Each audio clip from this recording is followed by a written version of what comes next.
कलियुगामध्ये जिथं आई वडिलांना रस्त्यावर सोडलं जातंय, वृद्धाश्रमात सोडलं जातंय आणि एवढं सगळं करता येत नाही म्हणून घरामध्ये इतका छळ चालू आहे. तिथं त्यांना हाणमार होते, त्यांना चिपलीने सुद्धा मारहाण होते. इतकं भयंकर छळ चालू आहे.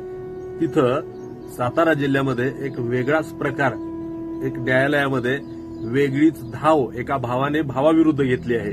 आई वडिलांची सेवा करण्यासाठी आपल्या मुलांना त्या आई वडिलांचा, आजी आजोबांचा सहवास मिळावा, संस्कार मिळावे आणि आपल्या घरामध्ये एक सुख समाधान लाभावं याच्यासाठी न्यायालयात धाव घेतली की मला माझ्या आई वडिलांची सेवा करण्याची संधी मिळावी. कारण की माझा थोरला भाऊ ही वयस्कर झालाय आणि माझ्या आई वडिलांची सेवाही करण्याची संधी मला मिळावी.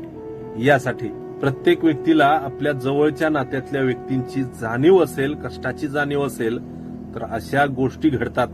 नाहीतर वृद्धाश्रम खचाखच भरलेले आहेत. वृद्ध म्हाताऱ्या आई वडिलांचा आणि आपला विचार जुळत कधीच नसतो, कारण की ते खूप जुन्या वेळेत राहिलेले आहेत. भाऊ 4-5 रुपयात त्यांनी महिनाभर काढलेला आहे आणि आता आपल्याला कोथिंबिरीची पेंडी पण येत नाही. मग समजून घ्या.